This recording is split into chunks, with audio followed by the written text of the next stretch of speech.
Assalamualaikum warahmatullahi wabarakatuh. Selamat pagi, salam sejahtera bagi kita semua.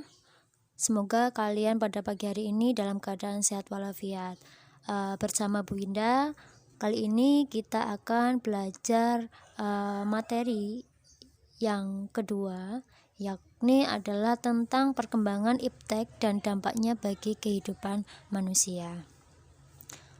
Materi yang akan kita pelajari pada bab ini adalah yang pertama tentang antariksa, yaitu teknologi luar angkasa, kemudian tentang teknologi persenjataan, tentang informasi dan komunikasi, serta tentang perkembangan transportasi.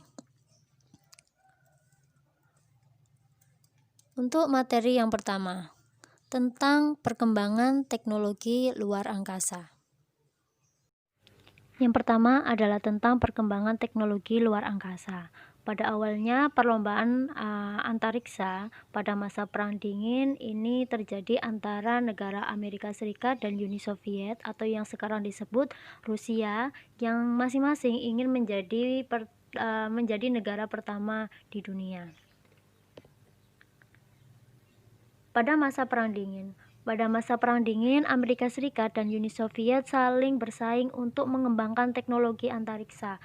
Kedua negara ini bersaing dalam hal antariksa atau teknologi luar angkasa hingga pada tahun 1957 Amerika Serikat belum mampu menandingi Uni Soviet.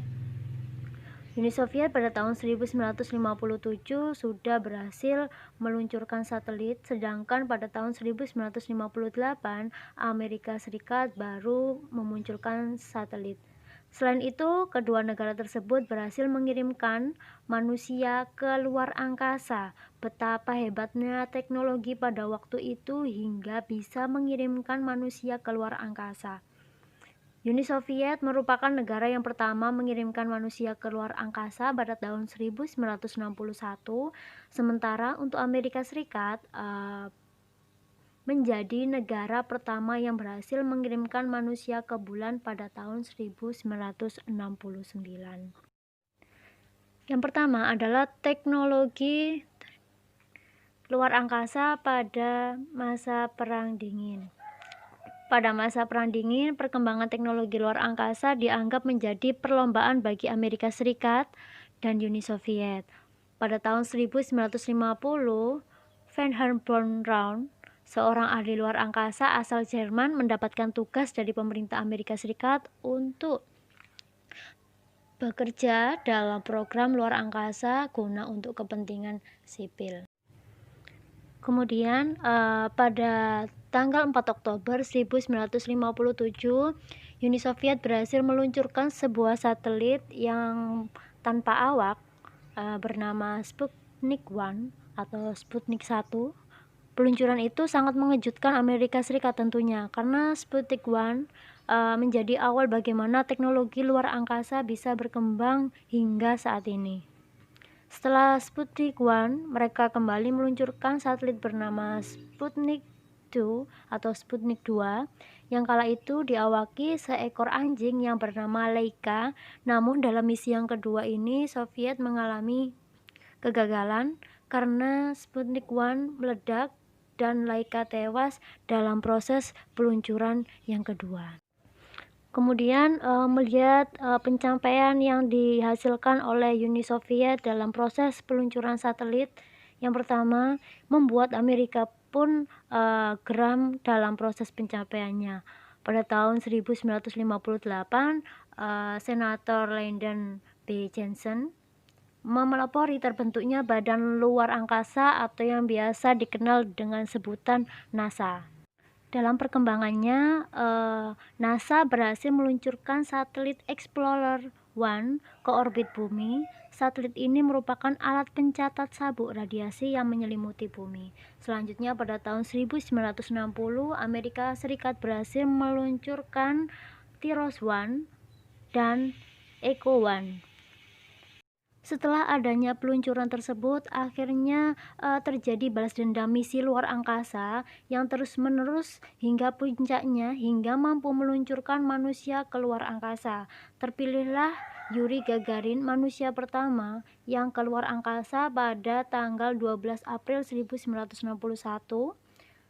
yakni melakukan misi yang bernama Vostok 1 untuk mengorbit bumi yang ketinggian sekitar 327 km selama sekitar 108 menit sebelum akhirnya kembali lagi mendarat dengan aman. Hingga berkembang Uni Soviet mengirimkan hingga Vostok ke-4. Jadi misi yang dilakukan oleh Uni Soviet atau Rusia mampu mengirimkan manusia hingga keluar angkasa. Kemudian membuat tentunya Amerika Serikat geram terhadap apa yang dilakukan oleh Uni Soviet, hingga pada akhirnya mereka mengirimkan manusia ke bulan oleh Amerika Serikat pada tanggal 16 Juli 1969, yakni astronot Neil Armstrong dan kawan-kawannya mendarat di bulan dengan misi Apollo kedua, yang mana pada sebelumnya yakni Apollo yang pertama mengalami kegagalan pada tahun 1967. Dalam proses perkembangan luar angkasa atau teknologi luar angkasa, tentunya pada masa Perang Dingin sangat berdampak besar bagi kehidupan manusia. Pada masa modern saat ini, masa era modern, persaingan teknologi luar angkasa tidak hanya didominasi oleh Amerika dan Uni Soviet atau Rusia saja, namun beberapa negara maju di dunia seperti Tiongkok, Jepang, dan sebagainya bekerjasama dalam membangun stasiun luar angkasa internasional guna untuk kepentingan sebuah negara. Selanjutnya yakni perkembangan antariksa pada masa modern. Pada masa modern, perkembangan teknologi antariksa mengalami perkembangan yang sangat pesat. Pada tahun 2015, pada bulan Agustus, Amerika Serikat meluncurkan sebuah proyek luar angkasa yang bernama OSIRIS-REx. Proyek tersebut berupa pesawat luar angkasa yang akan mengambil contoh asteroid di luar angkasa. Proyek tersebut tentunya dianggap proyek penting bagi NASA karena sampel asteroid mengandung banyak karbon yang akan membantu memecahkan misteri terciptanya tata surya. Kemudian Rusia juga berupaya mengembangkan teknologi luar angkasanya pada bulan September 2015, yakni dengan mempercepat pembangunan stasiun antariksa di Siberia.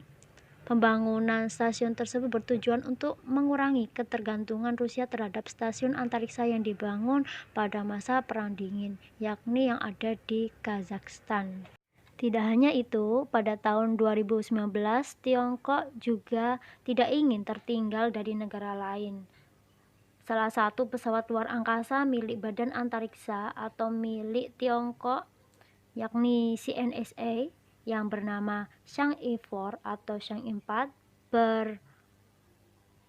berhasil mendarat di bulan di kawah Von Karman, atau robot dari probe tersebut akan bergerak ke wilayah tergelap bulan atau yang dikenal dengan Aitken Basin.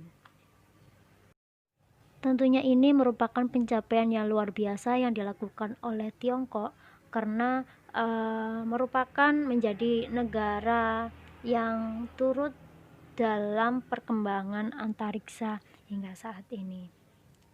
Lalu bagaimana untuk antariksa yang ada di Indonesia? Tentunya kita tahu perkembangan teknologi luar angkasa di beberapa negara hingga saat ini memang tergolong masih minim. Indonesia memiliki Lembaga Penelitian Antariksa Nasional atau yang biasa disebut dengan LAPAN. Pemerintah Indonesia menjalin kerjasama dengan negara-negara maju seperti Jepang, Jerman, Tiongkok dalam proyek pengembangan teknologi luar angkasa.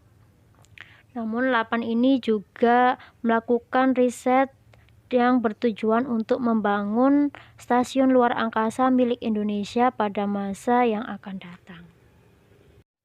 Selanjutnya, setelah kita belajar tentang perkembangan teknologi antariksa, tentunya perkembangan luar angkasa memiliki dampak positif dan negatif. Untuk dampak positif yang akan kita pelajari, yang pertama adalah tentang kemajuan teknologi dan komunikasi. Tentunya ketika teknologi luar angkasa berkembang pesat, tentunya akan melancarkan komunikasi yang terjalin antar sesama manusia. Kemudian kemajuan ilmu pengetahuan. Kemudian yang ketiga adalah kemajuan teknologi penginderaan jauh. Tentunya sangat bermanfaat bagi kehidupan manusia untuk mengetahui apa yang terjadi pada luar angkasa kita. Kemudian dampak negatif adanya teknologi luar angkasa yakni adalah menumpuknya sampah luar angkasa. Dapat kita bayangkan, sampah di bumi saja begitu banyak, sulit untuk dikendalikan, apalagi sampah yang ada di luar angkasa.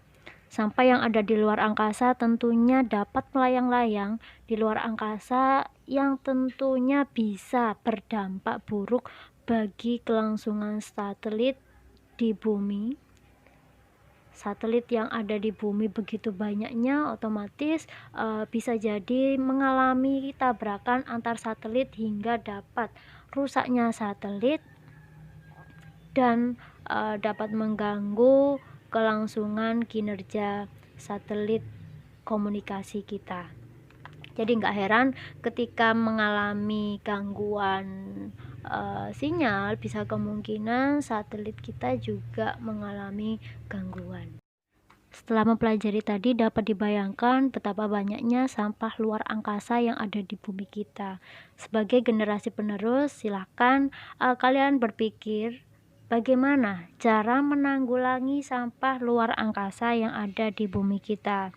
Silakan ditulis di buku tulis kalian masing-masing, kemudian kirimkan melalui Google Classroom.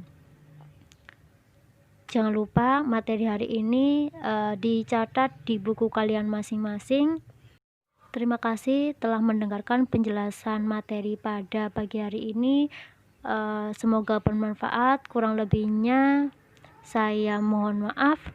Assalamualaikum warahmatullahi wabarakatuh. Salam jas merah.